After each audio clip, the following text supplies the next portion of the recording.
Central Asia में आखिर president Trump ने कहाँ से सेंट्रल एशिया के मुल्कों को बुला लिया और मुल्कों से उन्होंने कहा कि भाई आप आएं और हमारे साथ खाना खाएं। तो ये इसको मैं एक तरह से आप समझें कि ये एक नया ग्रेट गेम शुरू हो रहा है, नया ग्रेट गेम है, ठीक है। क्योंकि आज ये जो सेंट्रल एशिया के मुल्क हैं, ये अब ध्यान में रखें कि ये सारे लैंड लॉक हैं, सही। सब लैंड लॉक है। इनका कोई इनके कहीं पर कोई समंदरी रास्ता नहीं है, ये सही। बिल्कुल लैंड लॉक है, ठीक है। बल्कि इसमें जो यानी अगर आप देखें तो अगर आप नक्शा यहाँ पे दिखा सकें तो जी। इसमें उज्बेकिस्तान तो डबल लैंड लॉक है, यानी उसका जो पड़ोसी, डबल लैंड लॉक का मतलब ये है कि खुद भी लैंड लॉक है, पड़ोसी भी लैंड लॉक है। तो वो मतलब है कि अगर उसने कहीं आगे तक जाना है तो उसने पड़ोसी भी, तीन पड़ोसियों को फलांग के पहुंच, मतलब इस तरह से उनकी एक नौयत है। ये सारे लैंडलॉक है। सही। कैस्पियन जो है, जी। कैस्पियन को मैं मतलब ठीक है, इसमें इख्तलाफ है। कैस्पियन के कैस्पियन जो है उसको उसके साथ बॉर्डर लगते हैं, लेकिन कैस्पियन बेसिकली एक लेक है। कैस्पियन सही। सी जो है ना वो झील है। और कैस्पियन से भी जो है अगर आपने बाहर जाना है तो आपको रास्ता, उसके लिए परमिशन आपको चाहिए टर्की की, ठीक सही। है ना। तुर्किया जो है वहां पे फिर इंपॉर्टेंट हो जाता है। अच्छा, ये जो सारे इलाके हैं, ये एक जमाने में तो जब सोवियत यूनियन मौजूद था जी। और यहाँ पे शायरान जाहिर है कि अमेरिका की तरफ से थे, उधर सोवियत यूनियन था। तो कैस्पियन पे दो ही कुवतों का दावा होता था। एक होता था ईरान का, अमेरिका, और एक होता था रशिया, सही। Soviet union. तो ये कैस्पियन इस तरह से चलता था। लेकिन जब सोवियत यूनियन टूट गया तो फिर तनाज़ात खड़े हो गए कि भाई ये जो कैस्पियन है इसमें जो सेंट्रल एशियन स्टेट्स हैं उन्होंने भी कहा कि जी कि जिनका बॉर्डर लगता है कैस्पियन के साथ, हमारा भी उसमें हिस्सा है, इतना पानी जो है ये हमारा होना चाहिए, इतना ये वो, बहरहाल वो इख्तलाफात चलते रहे। फिर दूसरी जो बात है वो ये है कि यहाँ पे तुर्किया जो है, तुर्किया ने इन मुल्कों के साथ जो है वो एक अपनी टर्की कौंसिल भी बनाई हुई है। सही। और यहाँ पे चूंकि गहरे असरात हैं, तुर्की का बहुत इन्फ्लुएंस रहा है, तो तुर्की ने अपनी एक यहाँ पे आप समझें कि ऑर्गेनाइजेशन बना रखी है। सही। अच्छा, ईरान जो है उसका भी इन्फ्लुएंस है यहाँ पे, और यहाँ पे रशिया और चाइना का भी है, सही। ठीक है। अच्छा, अब सही। यहाँ पर ये इस ज्योग्राफी के साथ जी। अचानक प्रेसिडेंट ट्रम्प जो है वो अ, वस्ती एशिया के ममालिक से, अच्छा मार्को रूबियो ने उनको रिसेप्शन दिया पहले। और आज जो है ये सेंट्रल एशिया के जो मुल्क हैं, ये C5+1 फोरम जो है, C5, 5 सेंट्रल एशिया के मुल्क, ये हमारे बिल्कुल आप समझेंगे बिल्कुल जी। अफगानिस्तान से आगे शुरू होते हैं ना, सारा ये पूरा एरिया है। जी। अफगानिस्तान भी लैंडलॉक है, ये सारे मुल्क भी लैंडलॉक है। सही। अच्छा, अब इसमें सवाल ये पैदा होता है कि प्रेसिडेंट ट्रंप यहाँ पर अचानक, प्रेसिडेंट ट्रंप को क्या ख्याल आ गया कि भाई मैं इन मुल्कों से, इन मुल्कों के सरबराहान को बुलवाऊं और मैं इनसे मतलब इनको खाना वाना करके, और अभी मैं रात को आज ये कोई अनाउंसमेंट होगी वहां से और वो बड़ी इंटरेस्टिंग होगी। सही। उसकी वजह यह है कि जो प्रेसिडेंट, ये ध्यान में रखें, जो काजाकिस्तान है, जी। काजाकिस्तान, काजाकिस्तान जो है वो दुनिया का 40% यूरेनियम पैदा करता है। ये जी। सारा का सारा रेयर अर्थ मेटल्स और रेयर अर्थ मिनरल्स, या जो भी आप इसको नाम दें, ठीक है, ये उसका सारा खेल शुरू है। सही। मुझे अच्छी तरह याद है मैंने 2017 में 18 में जब ये बातें करना शुरू की थी तो बड़ा लोग को थोड़ा सा बोर भी हो जाते थे कि ये क्या बात कर रहे हैं, लेकिन ये है कि अल्टीमेटली वो दुनिया सारी उस तरफ गई है कि जहां ये रेयर अर्थ मिनरल्स और ये सारा। अब मैंने आपसे कहा ना कि 40% यूरेनियम काजाकिस्तान से आ रहा है दुनिया का। और अगर आप उसके साथ मिला दें उज्बेकिस्तान को, जी। तो ये दुनिया का 50% यूरेनियम है। अभी आप इसमें टाइटेनियम को और टंगस्टन को और बाकी जो मेटल्स हैं उनको आप साइड पे रखें, मैं आपसे बात यूरेनियम की कर रहा हूँ। सही।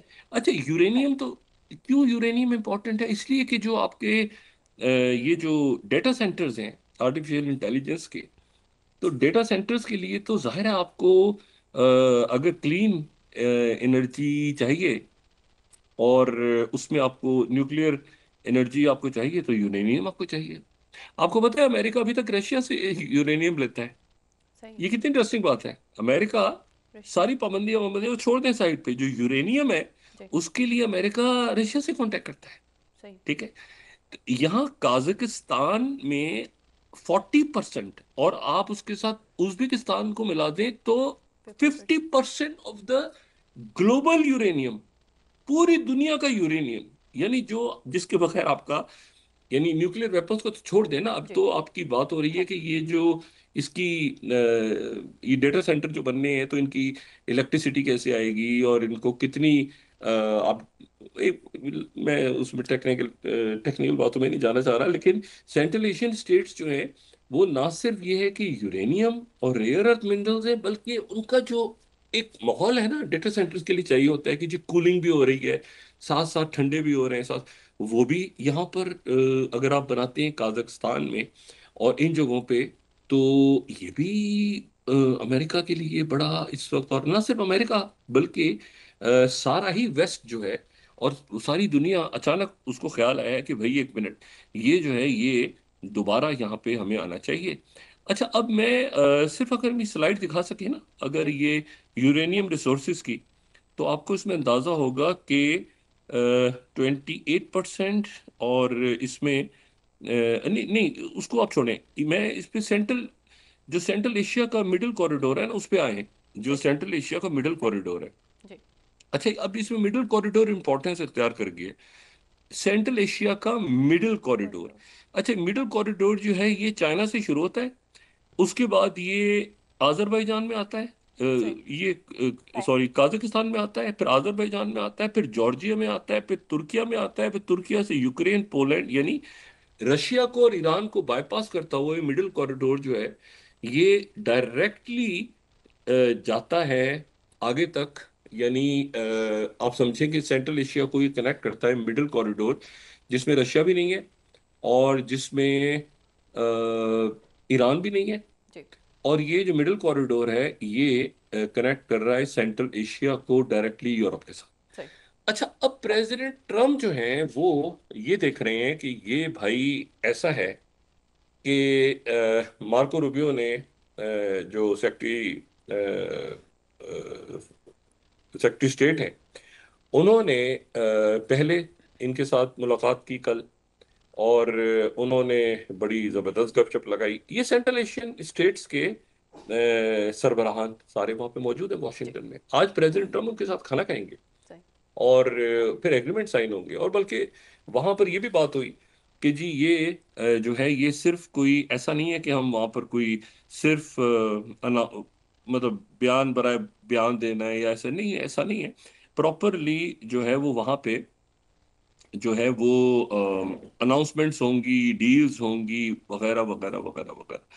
अच्छा, इसमें जो है मैं अगर हेग रिसर्च इंस्टीट्यूट की सेकंड, अगर मैं ये एक अभी इसी महीने एक रिपोर्ट आई है उनकी, अगर मैं वो दिखा सकूं, तो ये सेकंड अगर हम दिखाएं, from margins to core, the rise of central Asia in the race for critical minerals. अभी पूरा सेंट्रल एशिया है, ये सही। ध्यान में रखें।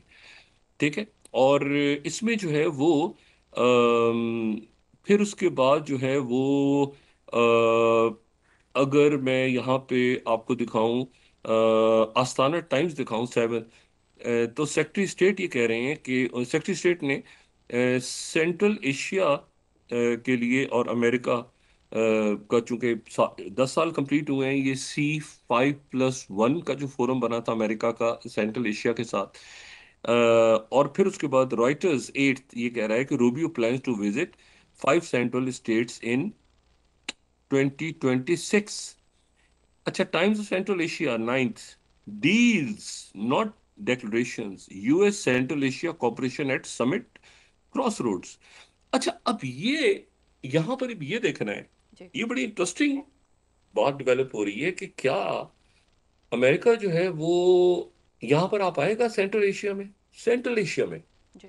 क्योंकि ये जो मैंने आपसे कहा ना कि पूरा जो एरिया है ये तो एरिया ऑफ इन्फ्लुएंस है और यहाँ पर अमेरिका नहीं है।